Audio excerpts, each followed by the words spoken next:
Hello everyone. Today we are discuss about nucleus. What is nucleus? जो nucleus होता है वो सेल का सेंटर, ये सेल है, सेल के जो सेंटर में प्रेजेंट है इसको न्यूक्लियस बोलते हैं। और इसका डिस्कवर किया था रॉबर्ट ब्राउन ने 1831 में। अब मैंने आपको बताया ये सेल के सेंटर में प्रेजेंट होता है, पर कभी कभी ये सेल के सेंटर में नहीं प्रेजेंट होकर थोड़ा उससे दूर हट के प्रेजेंट होता है, तो उसको हम एसेंट्रिक न्यूक्लियस बोलते हैं। और कुछ एक्सेप्शन में जैसे आरबीसी है उसमें न्यूक्लियस ही नहीं होता है। ठीक है, अगर जब न्यूक्लियस नहीं होगा तो फिर उसमें जो लाइफ है उसकी वो कम हो जाएगी। अब जो लाइफ कम हो जाएगी तो उसकी मतलब वो डेड हो जाता है, मतलब मर जाता है इजीली, जल्दी से ही। अब मैं ये प्लांट और एनिमल दोनों में होता है न्यूक्लियस। इसको ब्रेन ऑफ सेल बोलते हैं, जो कि प्रेजेंट होता है सेंटर के अंदर। ये एक लार्जेस्ट ऑर्गेनल होता है सेल का, मतलब कि सेल में बहुत सारे ऑर्गेनल्स होते हैं, तो ये जो ये सेंटर में होता है ये लार्जेस्ट ऑर्गेनल होता है। और जो ये न्यूक्लियस है इसको दूसरा नाम कैरियन भी होता है, इसका एनोदर नेम। अगर आपसे पूछा जाए ऐसे कि न्यूक्लियस की स्टडी किस में की जाती है, तो इन न्यूक्लियस की स्टडी कैरियोनोलॉजी में होती है। ओके, अब इसके अंदर डीएनए, आरएनए और क्रोमोसोम्स वगैरह सारे पाए जाते हैं न्यूक्लियस के अंदर।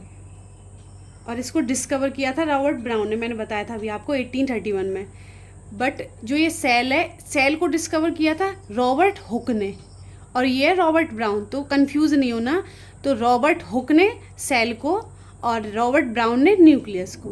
ठीक है, अब ये कंट्रोल्स और सर्कुलर मेटाबॉलिज्म, मतलब कि ये कंट्रोल करता है सारे सर्कुलर मेटाबॉलिज्म को। अब ये सर्कुलर मेटाबॉलिज्म क्या होते हैं? ये जो सेल होती है उसके जो भी मेटाबॉलिक एक्टिविटीज़ होती हैं न्यूक्लियस के अंदर, वो ही कंट्रोल करता है न्यूक्लियस। इसीलिए इसको कंट्रोलर और डायरेक्टर ऑफ सेल भी बोलते हैं। मतलब कि इसको मैंने बताया ब्रेन ऑफ सेल भी बोलते हैं और इसको कंट्रोलर भी बोलते हैं। अगर आपसे कभी क्वेश्चन पूछा जाए कि ब्रेन ऑफ सेल कौन सी होती है, किसके कहते हैं, तो nucleus is the brain of cell. ऐसे ही कंट्रोल पूछा है कौन होता है कंट्रोलर, तो वो भी न्यूक्लियस ही होता है। अब ये कंट्रोल करता है, क्या करता है, हेरिडिटी को कंट्रोल करता है, ग्रोथ को और मेटाबॉलिज्म को। अब ये enclose the genetic information of cell. अब ये सेल न्यूक्लियस में जो जेनेटिक इन्फॉर्मेशन होती हैं सेल के अंदर, वो क्या होती हैं? जेनेटिक इन्फॉर्मेशन आपको पता ही है, ये होती है डीएनए की फॉर्म में होती है। मतलब डीएनए होता है वो ही जेनेटिक इन्फॉर्मेशन होता है। अब डीएनए क्या होता है? डीएनए होता है जो एक सेल से दूसरी सेल में ट्रांसफ़र होता है, उसको डीएनए बोलते हैं। मतलब कि जैसे कि पेरेंट सेल में से, ये पेरेंट सेल है, ये डिवाइड होके, सेल डिवीज़न होके ये दो सेल बनाती है, तो ये तो पेरेंट सेल है, ये डॉटर सेल है। एक सेल डिवाइड होके दो डॉटर सेल बनाती है। जो एक मतलब कि जो पेरेंट सेल से डॉटर सेल में जो जेनेटिक मटेरियल ट्रांसफ़र होता है वो ही जेनेटिक इन्फॉर्मेशन होता है। इसको हेरिडिटी भी बोलते हैं। तो मैंने बताया कि इसमें कंट्रोल क्या क्या होता है, हेरिडिटी होती है, ग्रोथ होता है और मेटाबॉलिज्म होता है। ठीक है, अब हम बात करते हैं स्ट्रक्चर ऑफ न्यूक्लियस की। तो जो ये न्यूक्लियस होता है इसमें न्यूक्लियर मेम्ब्रेन होती है, न्यूक्लियोप्लाज्म होता है, न्यूक्लियोलस होता है और क्रोमेटिन होते हैं। अब ये न्यूक्लियर मेम्ब्रेन क्या होती है? ये न्यूक्लियर मेम्ब्रेन होती है, ये एक डबल मेम्ब्रेन स्ट्रक्चर होती है। तो अब ये न्यूक्लियर मेम्ब्रेन है, अब देखो ये दिख रहा है, ये डबल मेम्ब्रेन है, ये वाली आउटर है, ये वाली इनर है। अब जो आउटर मेम्ब्रेन होती है इस पे राइबोसोम्स होते हैं, ऐसे ऐसे सारी सेल्स पे ऐसे ऐसे राइबोसोम्स होते हैं अटैच्ड।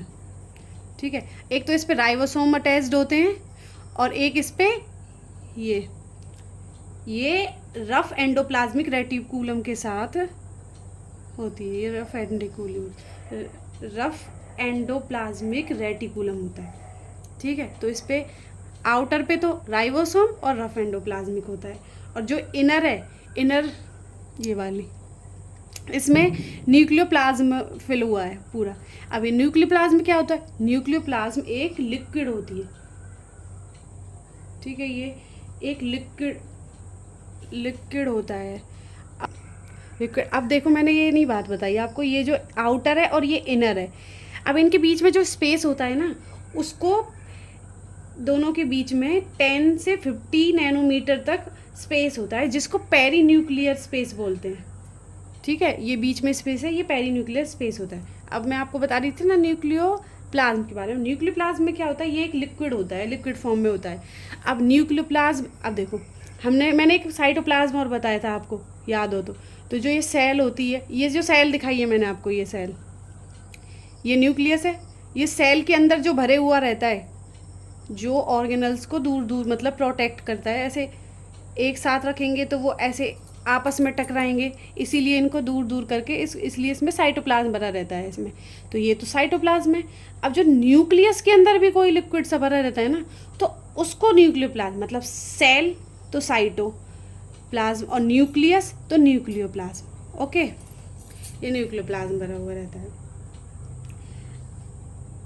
अब इस न्यूक्लियस के अंदर भी, ये न्यूक्लियोप्लाज्म के अंदर भी एक एंजाइम्स होते हैं और एक न्यूक्लियोटाइड्स होते हैं। अब जो एंजाइम होते हैं वो डायरेक्ट एक्टिविटीज़ को न्यूक्लियस के अंदर करते हैं, है ना, और एक जो ये न्यूक्लियोटाइड्स हैं वो डीएनए की रेप्लिकेशन में हेल्प करते हैं। अब आपको मैंने ये डीएनए रेप्लिकेशन क्या होता है? डीएनए रेप्लिकेशन मतलब किसी एक चीज़ को सेम टू सेम एग्जैक्ट उसमें बनाना, मतलब कि कॉपी करना, उसको ही डीएनए रेप्लिकेशन, मतलब कि ये डीएनए रेप्लिकेशन में भी हेल्प करता है और ये एंजाइम्स में भी, ओके। अब पढ़ते हैं क्रोमेटिन।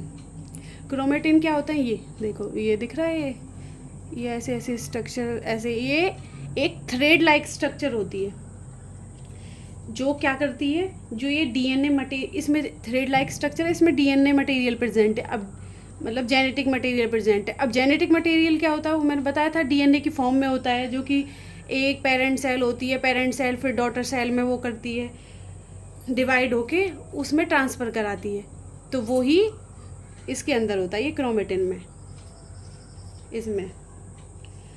अब ये पढ़ते हैं न्यूक्लियोलस। न्यूक्लियोलस क्या होता है? अब ये तो मैंने बता दिया आपको, ये न्यूक्लियस है। अब न्यूक्लियस के अंदर भी ये दिख रहा है, ये सर्कल सा छोटा सा, इसको न्यूक्लियस बोलते हैं। ये मेम्ब्रेन लेस होती है, ये न्यूक्लियोलस होता है, ये मेम्ब्रेन लेस होती है, इसमें कोई मेम्ब्रेन नहीं होती है।